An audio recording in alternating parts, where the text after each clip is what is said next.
Hey there, it's Jules, your practical mystic, helping you to walk your mystical path with practical feet. Happy first week of 2018. I hope you all are doing well and getting back into the swing of things after the festivities of the holidays. Today I'd like to talk to you about symbols.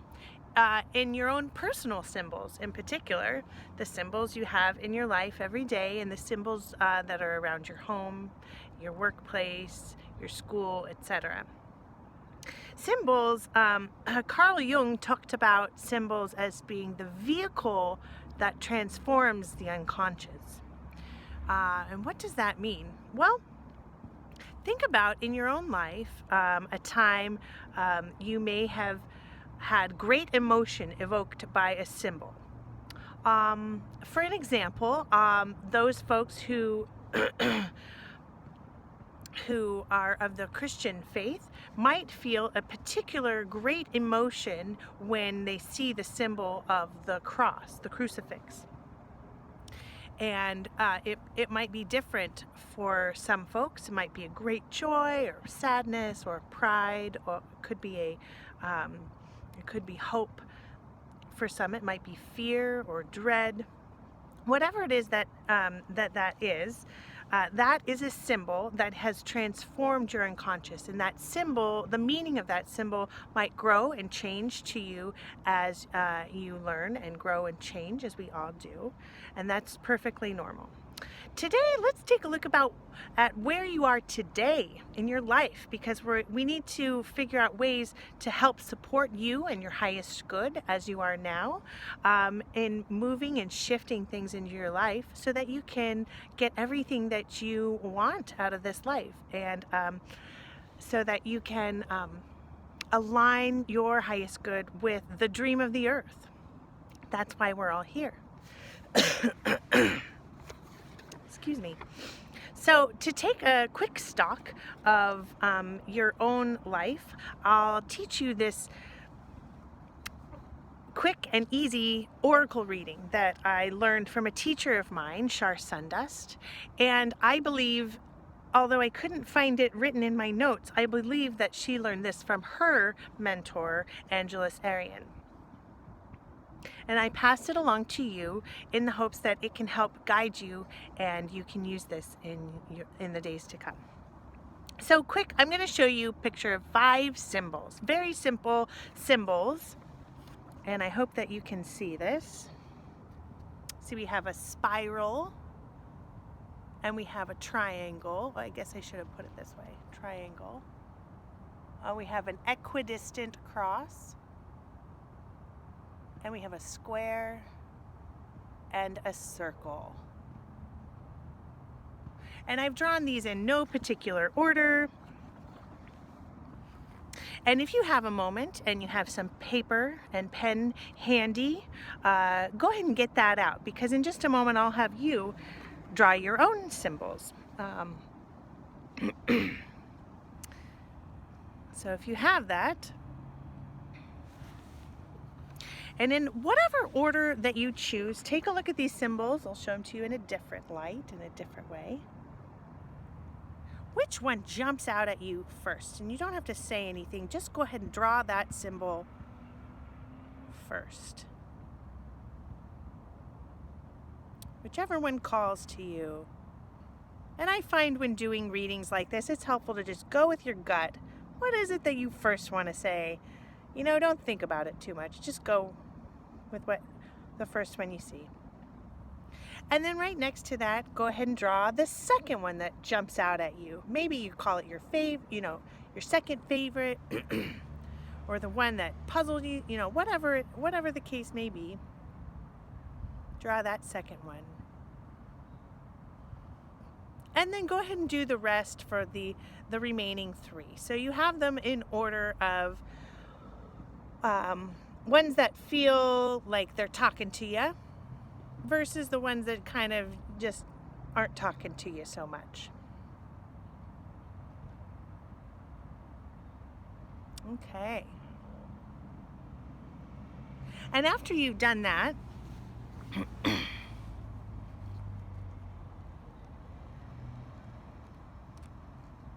I'll go over a little bit about what these symbols mean in very simplistic terms. And Angela Arian was a cultural anthropologist. She studied cultures and religions, faiths, wisdom traditions from all over the world, and she brought many of her learnings together, and this is what she found cross-culturally, that these symbols tend to mean cross-culturally. So it's not ascribing to one particular tradition or another, because there are as many beliefs as there are people in the world, and that is perfectly fine and actually really beautiful and exciting. So the you can write these descriptions down next to each of the symbols if you'd like. The square. This is a symbol meaning your physical reality. If you think of a home and you think of foundations, oftentimes when building buildings, there's four corners to build that foundation. This is talking about your own physical reality and creating foundations. Okay, very simplistic terms. When we think of the equidistant cross, we think of two roads crossing. Intersection, meaning relationship. Okay, now this could be any relationship, romantic, friendship, co-worker, mentor, mentee, family. This is also can mean a desire to want to learn from others, because when people are in our lives, they are there to teach us something, always, and we also teach them something, but that's sort of none of our business. Anyhow, our job is to learn from others.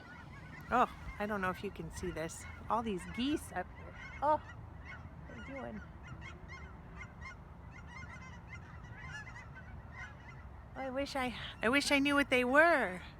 All my bird friends, if you know what those are, that's the third grouping that has gone over my head in the last 15 minutes. Talking about symbolism, right?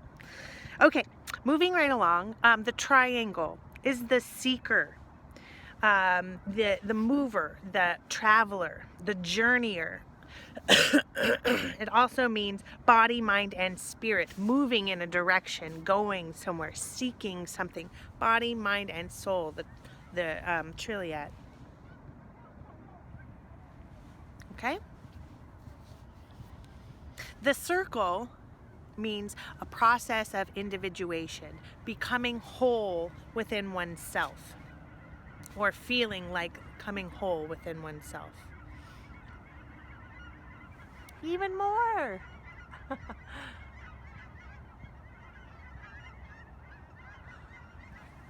Amazing. Love these gorgeous sunny days. Last but certainly not least is the spiral, symbol of change, ever becoming,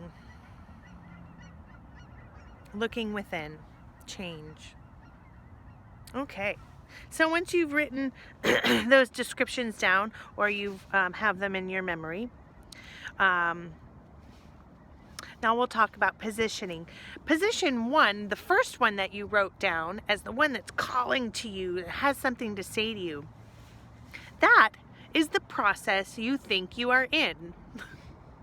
So for me, I pretty much always do the spiral as my first one. I don't know, I love spirals. I always have. I tend to always draw them.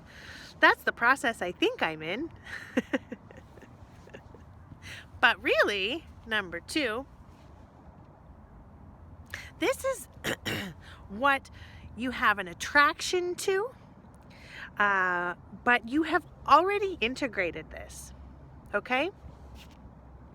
So the second symbol that you wrote down is the thing that you are attracted to, but you've actually already integrated it, okay? It's probably still working you a little bit, but you've integrated it. And by integrated, I mean you've taken it, learned from it, and are now moving it into your life. Okay. Symbol 3, this is the process you are presently in.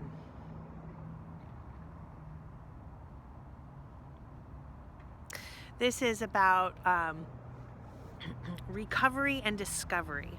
All right, this is where you are right now, and this has the most to teach you, and it's really working you. You probably see this symbol often, or drawn to it, but maybe you might be a little scared of it or a little uneasy when you feel it.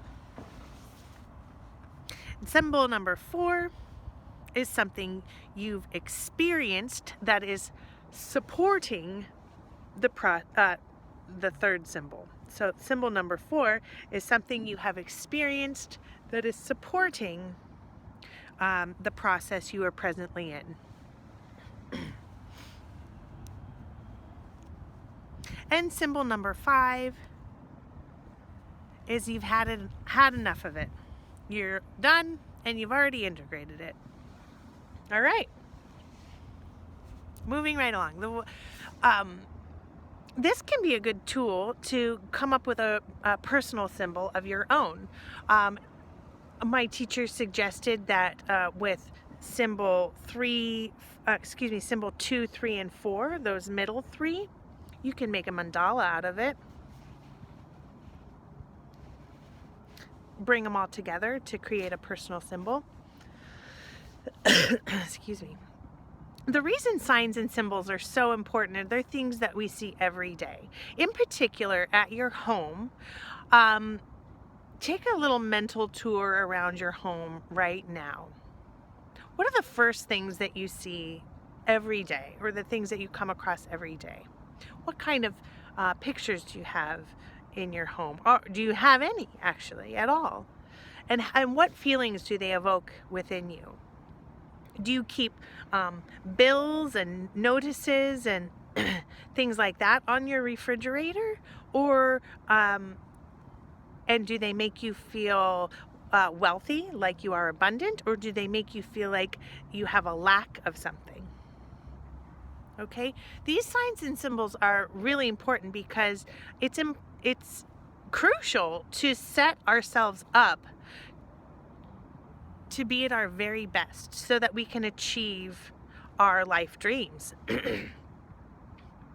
It's never easy work moving into your full self. There will be resistance, and there always is, but the resistance does not have to come from your home. Think about all the signs and symbols that you have, and I'm not saying take down the pictures you have in your home or paint your walls. I mean, of course, if that's something you feel like you want to do, by all means, but just tune in with the things that you see every day in your home, and are they supporting your highest good? I did a reading for a woman once who was having the hardest time finding she said she was having the hardest time finding a romantic partner. And we looked around her home and we saw beautiful, wonderful, fabulous pictures of her, and they were all pictures of her alone. She also said she felt very alone in the world. They were all pictures of her alone, and she was doing fantastic, glorious things. But what we did is we shifted a couple of those pictures. She actually did some of her own artwork to bring a figure of a proposed lover and herself together. And not long after that, she found a partner. They're now married and they have 2 children. Things like this, it seems so simple, and it is, and they're things that you can do. So practical, all right? So check in with your home, check in with yourself, take a look around, and we will talk a lot more about symbols later, but let's start here, all right? I hope you have a beautiful day, and we'll talk to you tomorrow. Bye.